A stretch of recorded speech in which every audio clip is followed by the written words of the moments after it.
Hey, Sublime Society.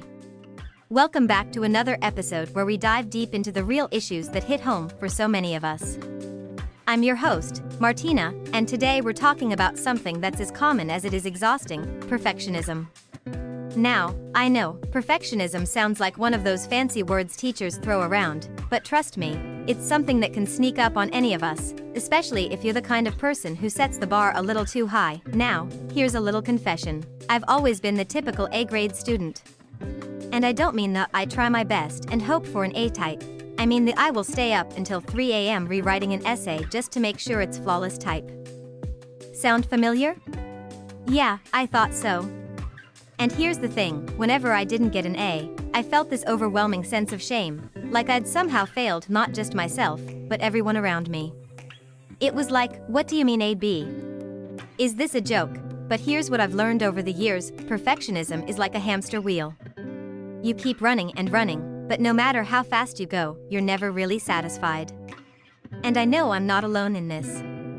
Whether it's grades, sports, or even just how we present ourselves on social media, this pressure to be perfect can get really intense.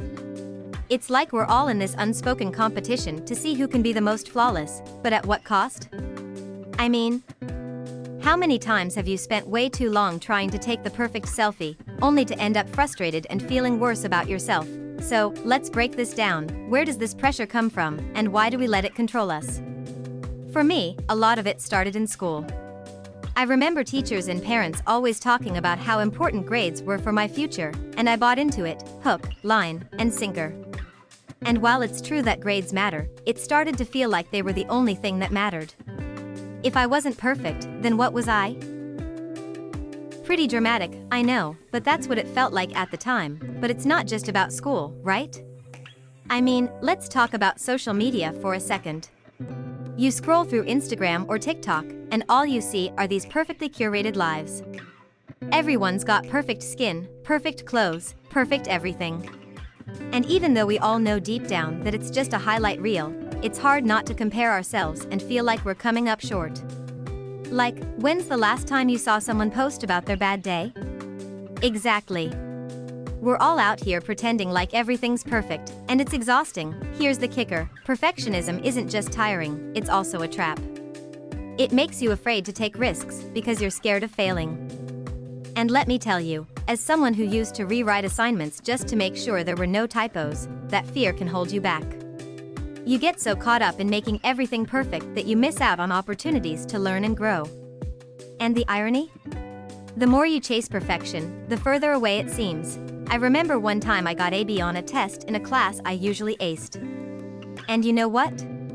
I spent the rest of the day feeling like I wasn't good enough. I mean, it was just one grade, right? But it felt like the end of the world. I was so caught up in being perfect that I couldn't see the bigger picture. And looking back, I wish I could have just cut myself some slack and realized that it's okay to not be perfect all the time.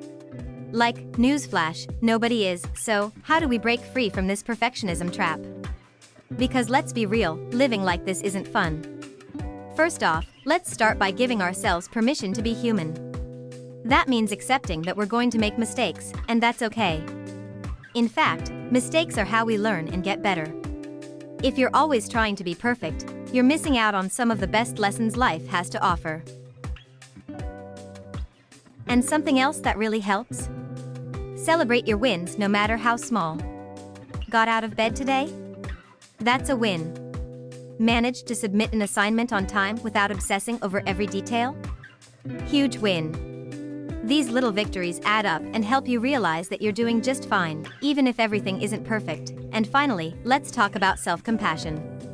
We're often our own worst critics, right? But what if we treated ourselves with the same kindness that we show our friends? Next time you mess up or things don't go as planned, try talking to yourself like you would to a friend. Instead of saying, "Wow, I can't believe you screwed that up," say, "Hey, it's okay. You tried your best." And that's enough. It sounds cheesy, but it really does make a difference. Alright, Sublime Society, here's the takeaway: perfection is a myth. It's okay to strive for excellence, but don't let the fear of not being perfect hold you back from living your life. Remember, life is messy, and that's what makes it interesting. Embrace the imperfections, learn from your mistakes, and keep moving forward. And if you ever feel like you're stuck in the perfectionism trap, just know that you're not alone. We're all in this together, figuring it out as we go. So, cut yourself some slack, and remember that you're more than enough just as you are. Thanks for tuning in today. If this episode resonated with you, don't forget to subscribe, share it with your friends, and drop a comment on what you're letting go of this week. Until next time, stay sublime.